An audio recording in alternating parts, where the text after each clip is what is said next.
તારીખ 13મી ફેબ્રુઆરીને મંગળવારે અંગારેકી વિનાયક ચતુર્થીની સાથે માઘી ગણેશ ઉત્સવનો યોગ સર્જાયો હતો।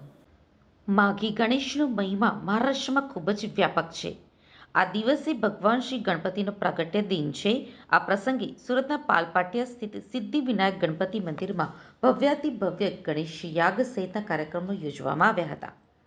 વધુ માહિતી આપતા સિદ્ધિ વિનાયક ગણપતિ મંદિર પાલપાટિયાના મેનેજિંગ ટ્રસ્ટી નીતિનભાઈ મહેતાએ જણાવ્યું હતું કે મંગળવારે અંગારકી વિનાયક ચતુર્થી અત્યંત શુભ યોગ સર્જાવાનો છે, કેમ કે આ દિવસે દેવાધિદેવ વિઘ્નહર્તા ભગવાન શ્રી ગણપતિ બાપ્પાનો પ્રાગટ્ય દિન છે।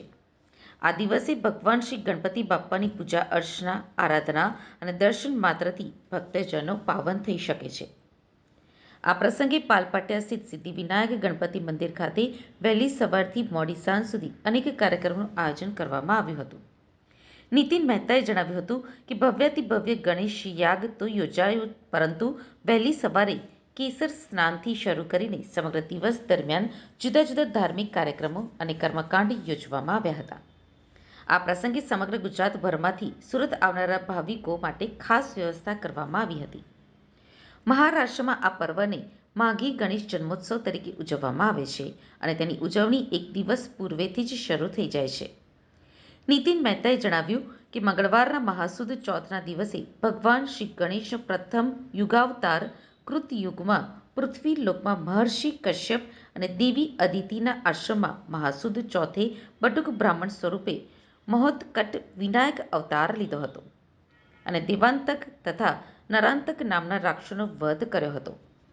સુવર્ણ સમાન પીતાવર્ણ તેમની 10 ભુજાઓ હતી અને વનરાજ સિંહ એમનું વાહન હતું। સિદ્ધિ વિનાયક મંદિર પાલ સુરતના મેનેજિંગ ટ્રસ્ટી નીતિન મહેતા આજે આ શુક્લ પક્ષની મહા મહિનાના શુક્લ પક્ષની ચોથ એટલે કે વિનાયક ચોથ એ ગણપતિ દાદાનો પ્રાગટ્ય દિન હોવાથી અહીંયા ગણેશ યાગનું આયોજન કરવામાં આવ્યું છે। આ મંદિરમાં આજે લગભગ 125 જેટલા યુગલો આ ગણેશ યાગમાં જોડાયા છે અને ઉત્સાહભેર તેઓ અહીંયા આ પ્રસંગે ઉપસ્થિત રહીને મંદિરના જે કાર્યકરો છે તેનો પણ ઉત્સાહ વધાર્યો છે। મિત્રો, આ સિદ્ધિ વિનાયક મંદિર પાલ એ આજે ખૂબ વિખ્યાત મંદિરોમાંનું એક મંદિર આ સુરત શહેરનું છે। સમગ્ર દક્ષિણ ગુજરાત અને સુરત શહેરમાંથી હજારોની સંખ્યામાં સવારે 6 વાગ્યાથી લોકો આવી રહ્યા છે અને મોડી રાત સુધી અહીંયા લોકો આ દર્શનનો લાભ લેશે। માઘી ચોથ ચતુર્થી એ મહારાષ્ટ્રમાં ખૂબ પ્રચલિત છે આ તહેવાર।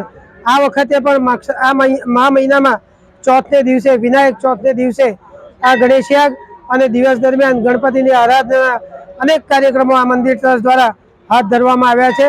સૌને આ મંદિરમાં દર્શને પધારવા માટે આગ્રહભર્યું નિમંત્રણ છે। જય ગણેશ।